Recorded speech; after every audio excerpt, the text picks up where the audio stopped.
So today I will teach you one of the most powerful techniques used by toppers in competitive exam like JEE, NEET, UPSC, SSC, banking, railway and many others.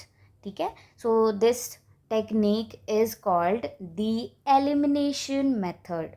By using this technique or this method, even if you are not 100% sure about the correct option, but you can significantly increase your chances by selecting the right option. Okay, so this technique always works on the objective questions. तो चलिए start करते हैं. Question पढ़ते हैं. From the statement given below choose the correct option. क्या choose करना है हमें? करेक्ट ऑप्शन चूज करना है. तो ऑप्शंस पे चलते हैं. हाँ, क्या किसके बारे में पूछा गया? विद इन अ सेकेंड आप जब इसको स्कैन करोगे तो आपको ये दिख रहा होगा कि कुछ 80S, 60S, 40, 70 ऐसे कुछ पूछा गया है. और जब भी आपने पढ़ा होगा, पढ़ाई की होगी, तो आपने ये ज़रूर पढ़ा होगा एस मतलब सेडिमेंटेशन कोएफिशिएंट होता है. राइबोसोम की वैल्यू पूछी गई है.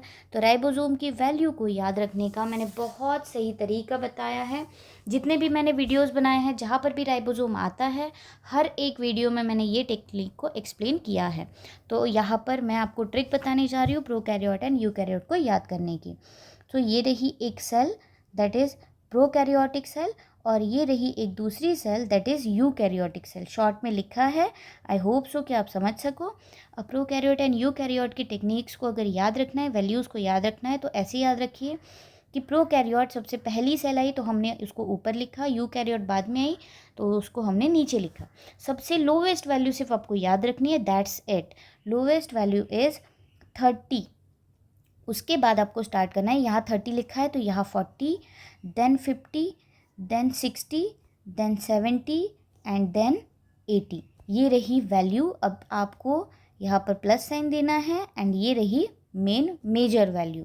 अब इसके नीचे आपको एस लिख सकते हो, ना भी लिखो तो भी कोई इशू नहीं है, क्योंकि कोई भी यहाँ पर ऑब्जेक्टिव पेपर में आपके रफ वर्क को चेक नहीं करता है.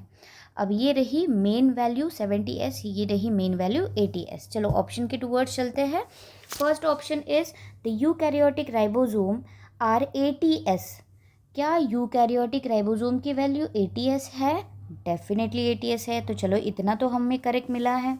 नेक्स्ट, क्या प्रोकैरियोटिक राइबोसोम की वैल्यू 70S है? डेफिनेटली यहाँ पर देख सकते हो प्रोकैरियोटिक की वैल्यू 70S है. ठीक है, तो विच मीन्स कि ये जो ए है ये क्या है? एक करेक्ट ऑप्शन है. तो हर एक आप नीचे अब देखिए कि कौन से ऑप्शन में आपको ए दिख रहा है. इस ऑप्शन में आपको ए दिख रहा है? यस. इस ऑप्शन में भी ए दिख रहा है, इस ऑप्शन में भी ए दिख रहा है. क्या इस ऑप्शन में आपको ए दिख रहा है? नहीं. यानी कि अब आपको इस ऑप्शन के तरफ ध्यान देना ही नहीं है. जब आपने एक चीज़ को एलिमिनेट किया उसी को बोला जाता है एलिमिनेशन मेथड. अभी अभी तक आपके पास 100% चांसेस थे कि कोई ना कोई ऑप्शन करेक्ट हो सकता है. अब हमने एक ऑप्शन को रिमूव कर दिया, यानी कि अब हमारे पास 75% चांसेस बचे हैं. 75% चांसेस में से अब हमें देखना है. उसमें भी स्मार्टेस्ट तरीके से आप इसको सॉल्व कर सकते हैं बिना सेकंड ऑप्शन पढ़े. यहाँ पर तीनों ऑप्शन में बी दिया है, यहाँ पर भी बी है, यहाँ पर भी बी है, यानी कि ये ऑप्शन को हम स्किप कर देंगे. ठीक है, क्योंकि ये पढ़ो या ना पढ़ो तीनों ऑप्शन में है, यानी कि ये डेफिनेटली करेक्ट होगा. ठीक है, नेक्स्ट ऑप्शन पे चलते हैं. हम सी ऑप्शन डायरेक्टली पढ़ेंगे. द टू सब यूनिट ऑफ एटीएस. एटीएस के दो सब यूनिट के बारे में बात की गई है. Ribosomes are 60S and 40S. 60S and 40S दोनों के दोनों करेक्ट है. While the 70S ribosome. अब 70S राइबोसोम की वैल्यू क्या बताई गई है? 50 and 30. 50 and 30 which means C option is also correct. तो ऑप्शन सी भी क्या है?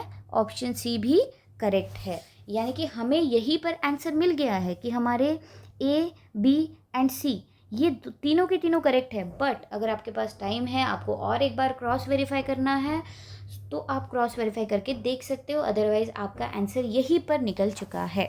ठीक है, चलिए क्रॉस वेरीफाई करते हैं. कोई डी या ई ऑप्शन बचा है तो डी या ई ऑप्शन में से पढ़ के देखते हैं. द टू सब यूनिट्स ऑफ एटीएस. एटीएस के बारे में बात की गई है. Ribosomes are 60 and 20. 60 तो है, बट क्या यहाँ पर 20 वैल्यू है? बिल्कुल भी नहीं, यहाँ तो 40 है बट यहाँ क्या लिखा है 20 लिखा है, यानी कि ये ऑप्शन तो गलत हुआ, यानी कि यहाँ पर डी है, ये ऑप्शन गलत हुआ। 2 एलिमिनेट कर दिए, कितने परसेंट चांसेस बचे हमारे 50%। नेक्स्ट हम ई पढ़ते हैं, द टू सब यूनिट ऑफ 80। 80 के बारे में पूछा है, 60 एंड 30 है क्या, 60 तो है बट 30 है क्या, बिल्कुल भी नहीं, 40 है, यानी कि ये ऑप्शन भी हमारा गलत होता है। तो हमारा करेक्ट ऑप्शन क्या है, ऑप्शन ए। इस मेथड को बोला जाता है एलिमिनेशन मेथड, यानी कि आपको करेक्ट आंसर ढूंढने की ज़रूरत नहीं है, आपको रॉन्ग आंसर ढूंढने की ज़रूरत है। जितने भी ऑप्शंस रॉन्ग होंगे उनको क्रॉस करो और उन्हीं ऑप्शंस को आपको यहाँ दे ढूंढना है। जैसे डी ऑप्शन है, यहाँ पर डी है यानी कि ये इनकरेक्ट होगा, यहाँ पर भी डी है यानी कि ये भी इनकरेक्ट होगा। ई ऑप्शन भी इनकरेक्ट है, यहाँ पर ई ऑप्शन है यानी कि ये भी इनकरेक्ट हुआ, यानी कि करेक्ट ऑप्शन आपको ऑटोमेटिकली मिल जाता है with the help of elimination method. I hope so कि एलिमिनेशन मेथड आप हर एक एग्ज़ाम में, हर एक पेपर में आप यूज़ करो। Thank you so much. इसके रिगार्डिंग अगर आपको कोई भी क्वेरी हो तो आप कमेंट बॉक्स में डेफिनेटली लिखिएगा, मैं उसका रिप्लाई ज़रूर करूँगी। Thank you so much.